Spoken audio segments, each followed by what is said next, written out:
Hey guys, it's Taz from Latte Library and welcome to or back to my channel. It is the last day of February, so that means I need to start thinking about what I'm going to read in March. Yes, I do like to think about what I will read in March because then I have some sort of direction, but this month or in March it's really good because I do have a couple of books lined up.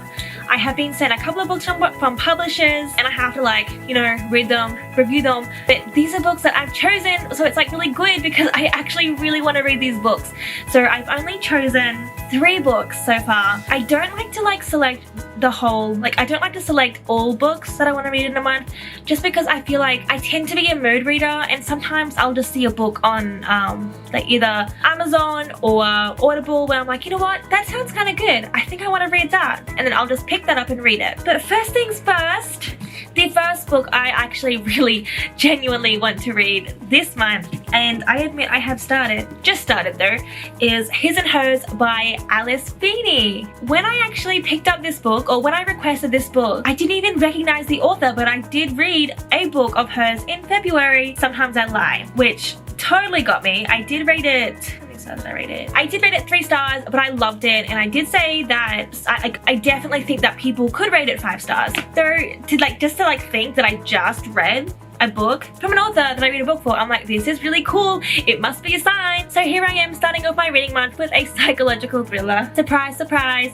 It says if there are 2 sides to every story, someone is lying. Yeah, I actually struggled to find the synopsis. So this is the synopsis, right? 3 words to describe my wife: beautiful, ambitious, and unforgiving. I only need 1 word to describe my husband: liar. When a woman is murdered in Blackdown Village, newsreader Anne Andrews is reluctant to cover the case. Anna's ex-husband, DCI Jack Harper, is suspicious of her involvement until he becomes a suspect in his own murder investigation. Someone is lying and some secrets are worth killing to keep. The new twisted, clever, and dark psychological thriller from the best-selling author of Sometimes I Lie and I Know Who You Are.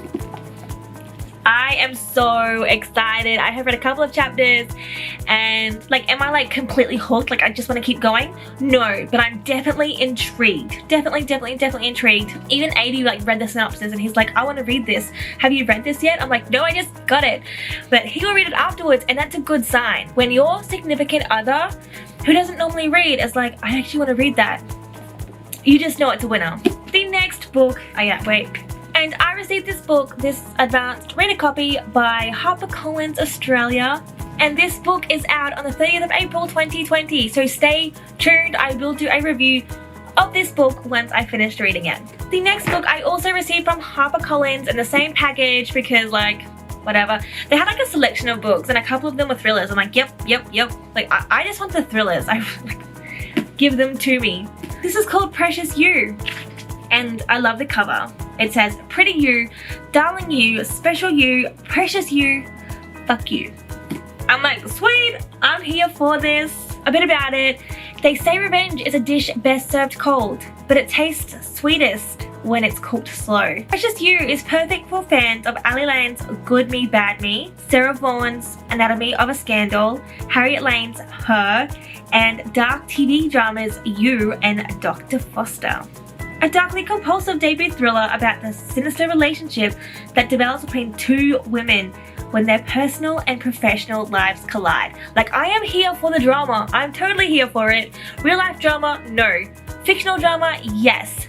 And this book is written by, should probably get to that, Helen Tacker. Sorry if I pronounce that wrong, but yeah. This is so cool, and I love the look of this book so much. So I also have that to read, which I think will definitely follow up. Just thinking about it, because I have read Sometimes I Lie and I'll be reading this book, I do want to read, where is it? I Know Who You Are by Alice Feeney. Because I'm such an author reader. If I read 2 books from an author, I want to read the rest. For example, with Colleen Hoover, I read a couple and then I just read a bunch of them in a row because that's just how my brain works somehow.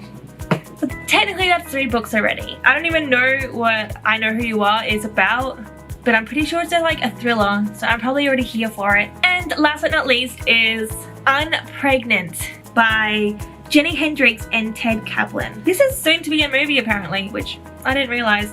But this sounds so good. I'm not really into like contemporary without a little bit of like something, but this sounds pretty serious. So Ronnie never thought she'd want to fail a test until she finds herself staring at a plastic stick with 2 solid pink lines. She's pregnant.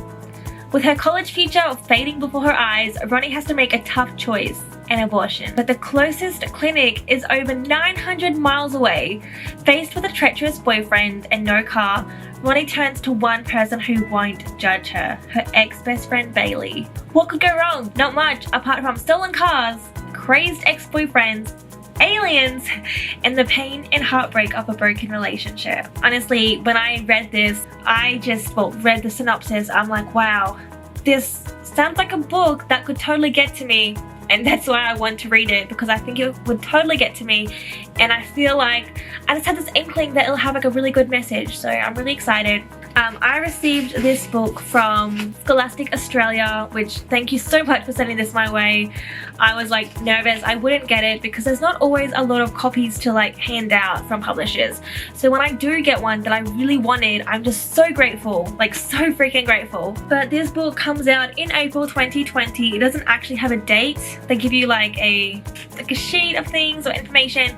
No date, but April. So all of these books come out in April? Yeah. All these, well, these 3 books come out in April, so April's gonna be a really big month, I feel like, book-wise. But yeah, that's it. So I have listed 4 books for my March TBR, and if I could get to those 4 books, it would be awesome. It does, like, I struggle to find time to read paperbacks, so it could be tricky. I'll probably listen to the 4th book via audiobook just because it's like I can like listen to it at work or at the gym or just doing grocery shopping, whatever. So yeah, thank you for watching and I will see you in my next video. See ya!